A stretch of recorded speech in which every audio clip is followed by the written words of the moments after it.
Everyone's got loose bolts, and if you don't, something might be wrong with you.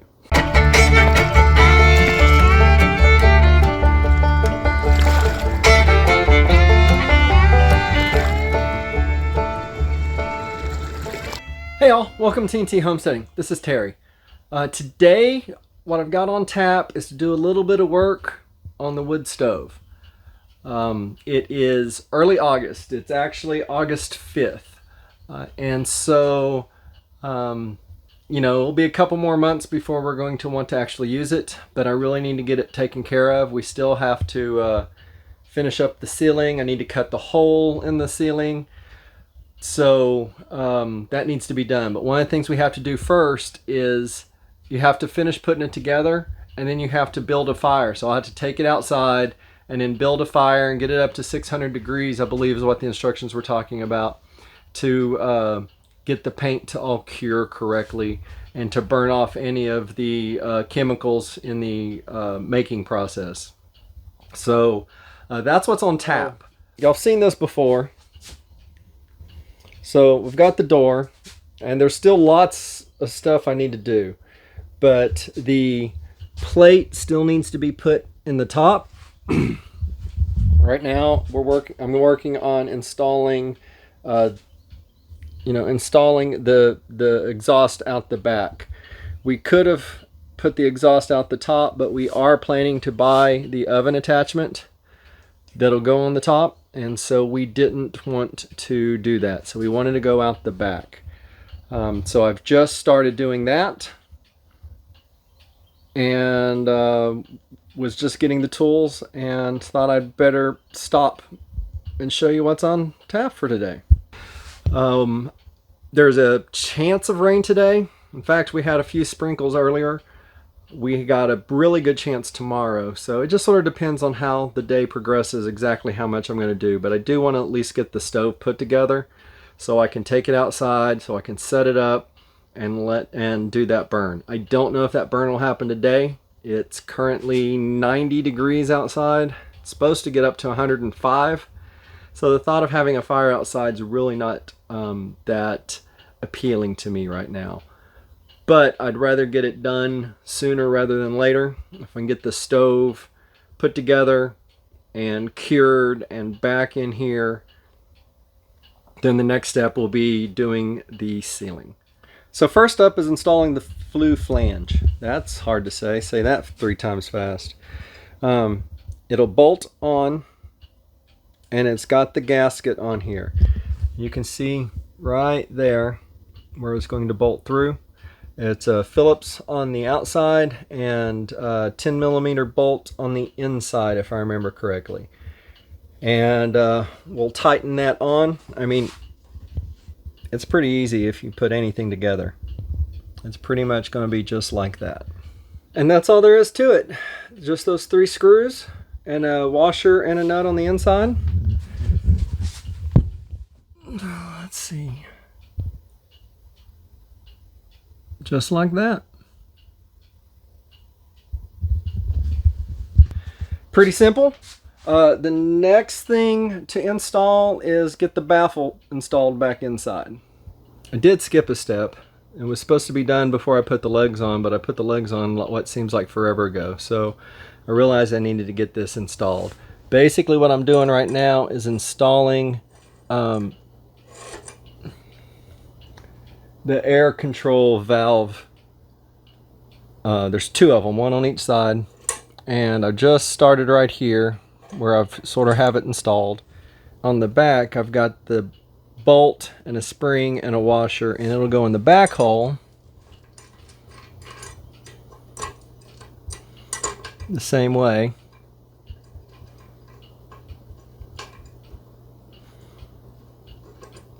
There it is. It'll go in the back hole the same way. Now they're supposed to be tight, but not so tight that you can't easily slide this. In fact, the spring's already doing its job. There are nuts to put on the inside that I will adjust here in just a moment. And Yeah, you can see it right there coming through. And then back here coming through. Yeah, and this one's probably a little too tight. There we go. And then the one other thing I'll need to do, which it looks good already, is to make sure it's sitting flush back here. It said if necessary you may need to bend it, but it doesn't look like I'm going to need to, at least not on this one. So far so good. I'm going to get the other one installed and get these tightened up. And there you have it. And they open, which will allow air to come through those into the firebox. Push down. Alright, here's the baffle. It'll sit in just like this on the top, and it just slides straight in. Put it in at an angle. All the way up. And it rests. Nope. There we go. All the way up. There we go.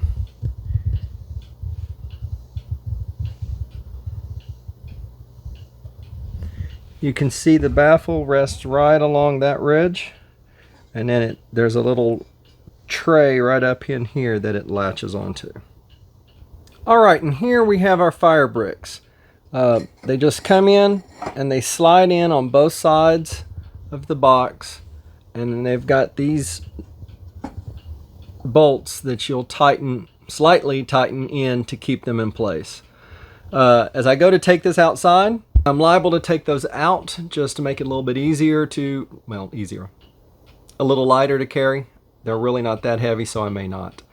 One of them, I'm actually missing a bolt back there. So I'm definitely going to take these two out when I move it because I don't want them shaking and I don't want to break it. I'll just take this one out and go to the hardware store and look for a bolt that matches it. I did check their website and I didn't find any of the bolts. I'm sure it came with one, but when I carried this thing outside months ago to put the legs on it, it probably fell out then, and I don't know. I will check around the tools for loose bolts. Everyone's got loose bolts, and if you don't, something might be wrong with you. Anyway, that's the one thing. Where this one actually sits, though, it is behind this, so it won't really fall out, but it would be loose, and I don't want it loose. So I will be getting a bolt, just not for this initial burn. Next up is to install the glass. Alright, on the door there are 4 clips just like this, and you can see here I've installed 2. They're not tight yet, so that's why I'm holding this. I put the screws in just a little bit through this into the door, and then I took the little foam pad and stuck it on there so that the glass will rest completely against this foam pad on these metal clips. I got to do the same thing up here. Let's see. There, you can see it right there. I've got 2 of them to do that there. But alright, so I'm going to put a pad up here,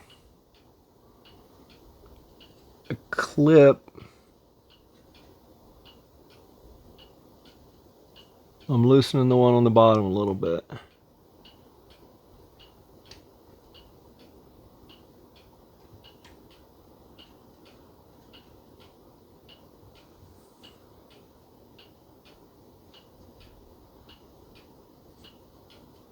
That's not bad, I don't think.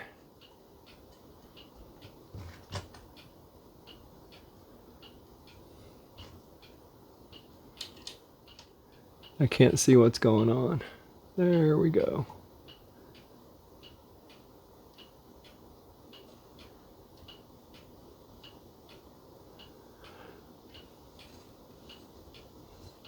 Alright, so now I'm just positioning the glass. I still want to keep one hand on it so that the seals line up correctly. It seems to.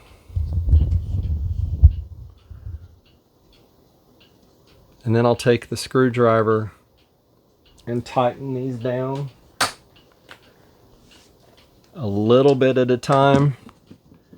Sort of like I did on the flange on the back. I did each one just a little bit and tightened it down. But if you tighten this down too much, it breaks. So we want to make sure it doesn't break.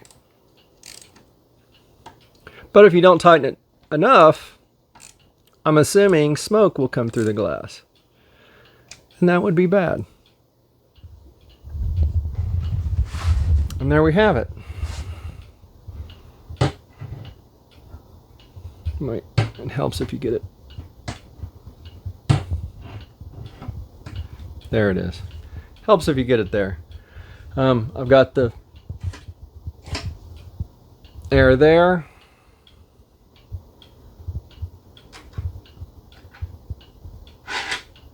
And here. And so next up is to the outside burn. I'll go see what it's doing, see how hot it is outside, see what the chance of rain's looking like. Because even if I get this to 600 degrees, it's going to take it a while to cool back down. And I don't want it to get wet. Oh, and one other thing. The ash pan, it goes underneath here with this nice cast iron handle to grab it. And then here on the top, it actually has a, I don't remember what they call it, but basically I can use that to help get the ash out and into the pan and empty it while you're burning it. On our current stove in the other building, we can only really empty it when it's, well, empty. You know, once the wood's all out or mostly out, we can shovel some out and then move any leftover hot coals to the other side and shovel the other side out. This will allow us to do it this way. Alright, so it's just lots of spotty showers all over the place with a big front coming in later today. So we did decide not to go ahead and take it outside and burn because we don't want to rain on it. So I did set it back up on the stand, or on its hearth, whatever you want to call it. I put one piece of pipe in and then the sleeve to the double wall, which is going to be about perfect. And then the next double wall will go through the ceiling, through the roof line, just fine. And then I've got two of those to make sure we're high enough. We did go out the back, and I've got the double collar there that it wanted in every joint, but I didn't want to see the silver. I'll just use the three self-tapping screws. But there you go. It's almost ready to finish installing. I like looking at it. Now I know it's crooked, but it's just loose in the things. Once I set it in here, I mean, you know, once I set it in here and really attach it, it won't be crooked. Anyway, so that's it for today. I'm seriously considering heading down to the river and doing a little fishing. Looking forward to the cold front supposed to come through. Temperature's supposed to drop 10 to 15 degrees compared to this week. So it'll be around 90 instead of 105. And as y'all have oftentimes heard me say, I don't like the heat. Anyway, y'all, thanks for watching, and see you on the next video.